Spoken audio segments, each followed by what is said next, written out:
अपने हाथों से मौत के हवाले करने वाला था, उसे तुमने बचा लिया। तुमने मेरे सालों पुराने बदले के बीच में आकर सब कुछ बिगाड़ दिया और उसके हाथ में ताबीज बांध दिया। सुन लो, अगर तुमने वह ताबीज नहीं हटाया तो अगली बार जो कॉल आएगा उसे सुनकर तुम्हारी रूह कांप उठेगी। आखिर उस मुखिया के बेटे ने तुम्हारे साथ क्या किया था कि तुम इतना भयानक बदला लेना चाहती हो? उस मुखिया के बेटे ने मेरे साथ दरिंदगी की थी। उसके सभी दोस्तों ने मिलकर मुझे जिंदा जमीन में दफना दिया। मैंने उसके हर दोस्तों से अपना बदला ले लिया है। अब बस वही आखिरी बचा है और इस बार मेरे रास्ते में तुम खड़े हो। मुझे नहीं पता था कि तुम्हारे साथ इतना भयानक हादसा हुआ है। मैं तुम्हारी मदद जरूर करूंगा। कल अमावस्या की रात है। कल मुखिया का बेटा आखिरी बार मेरे पास आएगा। उसी समय मैं उसे नकली ताबीज दे दूंगा और किसी बहाने से असली ताबीज अपने पास रख लूंगा। उसके बाद तुम उससे अपना बदला ले लेना। तुम मेरा साथ दोगे काली? याद रखना, मुझे धोखा देने की कोशिश मत करना। मैं तुम्हारे मन की हर चाल समझ सकती हूँ। अमावस्या की रात ही उसका अंत तय होगा।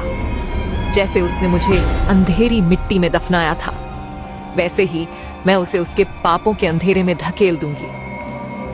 उस रात न ताबीज काम आएगा, न कोई मंत्र।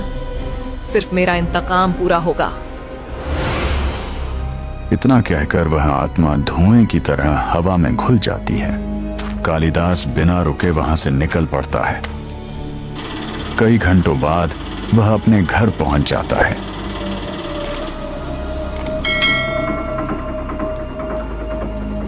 ड्राइवर भी उससे 2 गुना पैसा लेकर वहां से वापस चला जाता है।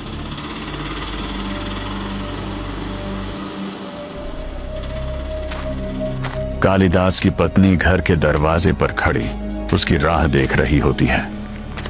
क्या हुआ जी? हमारी नतनी ठीक तो है ना? हाँ, अभी तो सब ठीक है, लेकिन बात उतनी आसान नहीं है जितनी तुम समझ रही हो। सीधे सीधे बताइए, आखिर हुआ क्या है? आप इतने परेशान क्यों दिख रहे हैं? नहीं भाग्यवान, घबराने की कोई बात नहीं है। सब कुछ बिल्कुल ठीक है। यह सुनकर बहुत खुशी हुई जी। आइए अंदर चलिए और कुछ खाना खा लीजिए। ठीक है, चलो।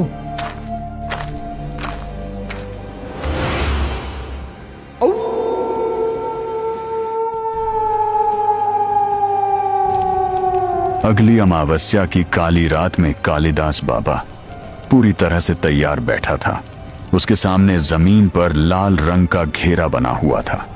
उस घेरे के बीच एक कटे हुए सिर का कंकाल रखा था, जिसकी खोखली आंखों के भीतर आग धधक रही थी। मानो उसमें कोई भयावह शक्ति जाग उठी हो। कालिदास बाबा आंखें बंद किए मन ही मन मंत्र जप रहा था। बैठ जाओ बच्चे, मैं तुम्हारा ही इंतजार कर रहा था। मुझे पता है तुम क्या कहने वाले हो। वह अब भी तुम्हारे सपनों में आती है ना? इसलिए वह पुराना ताबीज यहाँ रख दो और यह नया ताबीज अपने हाथ में बांध लो। फिर बिना पीछे मुड़े सीधे वापस चले जाना। ये क्या बाबा?